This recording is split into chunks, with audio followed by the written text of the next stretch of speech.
In the swirling mists of Japan's turbulent feudal era, where honor was carved by the edge of the blade and destiny was written in blood, a singular figure emerged.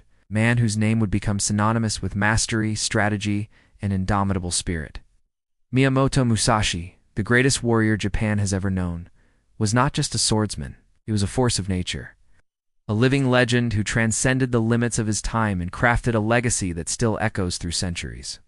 His life, marked by solitude, discipline, and relentless dueling, was not only a chronicle of war. Traveling on foot across Japan, he challenged and defeated over 60 skilled warriors, not in battlefields, but one-on-one, often with no rules, and always with deadly stakes. His opponent, Sasaki Kajiro, the demon of the western provinces, a master of the long sword, famed for his swift and deadly swallow cut.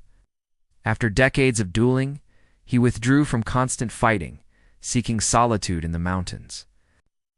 There, in the quiet of Rigondo Cave, he meditated, reflected, and wrote his masterpiece, the Book of Five Rings. It's about understanding yourself. His duels were not driven by glory or wealth. Some say he feared emotional attachments would dull his edge. He explored not just the body and the sword, but also the brush and the soul. His paintings and calligraphy survive today, minimal, fluid, elegant. In them, one sees the same rhythm and awareness that shaped his fighting. Remember the boy who fought grown men? Remember the man who carved his own sword from a boat paddle and walked into history? If this story moved you, like this video, share it. And leave a comment. Tell me what part of Musashi's path resonated with you.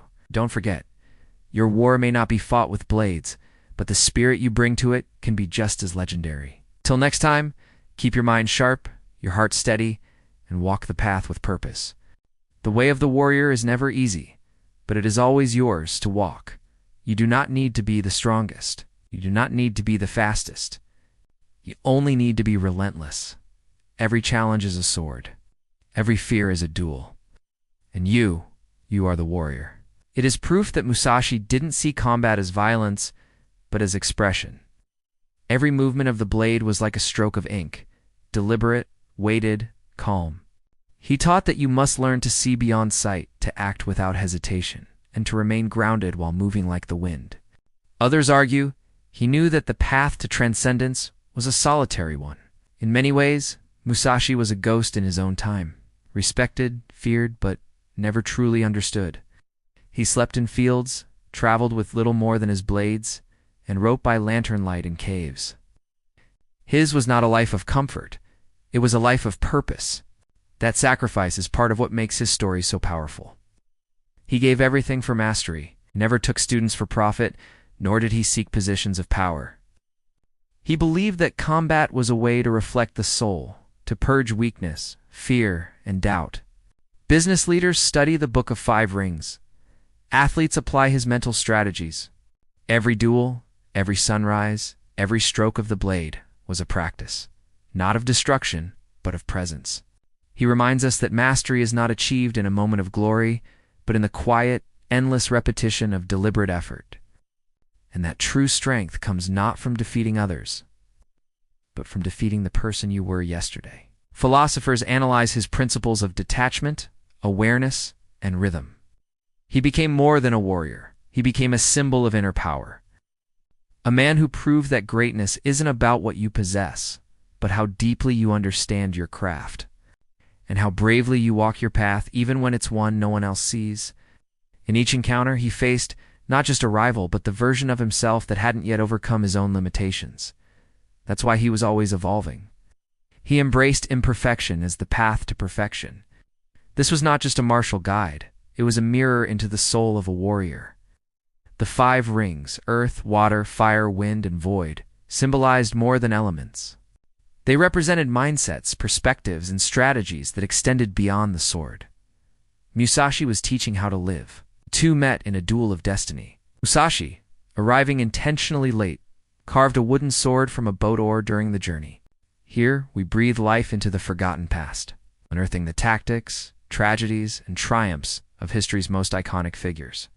Turn on the notification bell and step into a world of warriors, kings, empires, and revolutions. Your adventure is just beginning. Many thought it a sign of disrespect, but in truth it was strategic brilliance. Using the sunlight, the tide, and psychological pressure to unnerve his foe, Musashi struck Kojiro down with a single devastating blow. He walked away without looking back, while history stood still. His most iconic contribution to combat was the Knight in Uchiha style, the school of two heavens as one, in which he wielded both the katana and wakizashi simultaneously. This dual sword technique was revolutionary, giving him unmatched range, control, and unpredictability. While others clung to form, Musashi adapted like water, flowing between offense and defense with near supernatural intuition.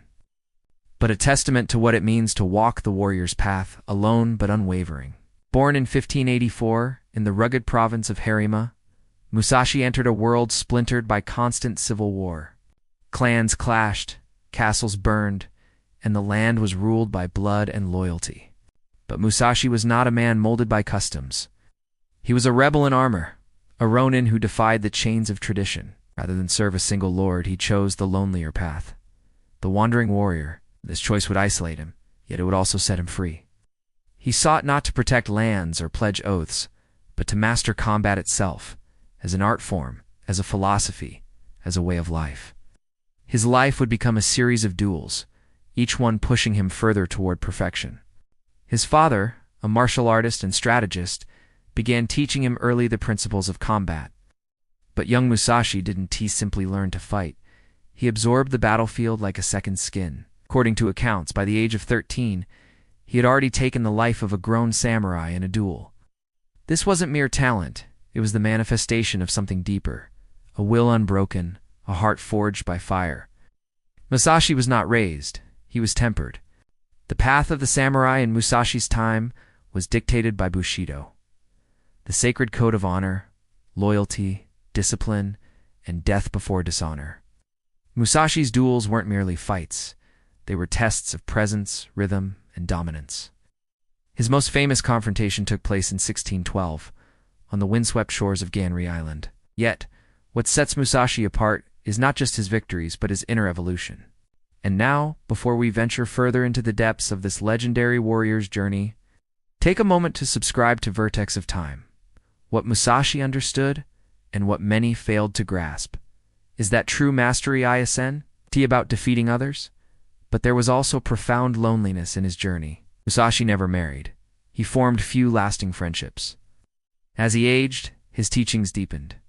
Musashi's legacy lives not only in martial arts schools, but in every discipline where timing, clarity, and adaptability are vital.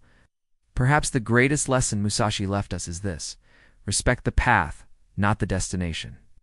So if you've ever doubted yourself, if you've stood on the edge of your own battle, unsure, afraid, overwhelmed, remember the story of Musashi. Thank you for joining me on this journey into the soul of Japan's greatest fighter.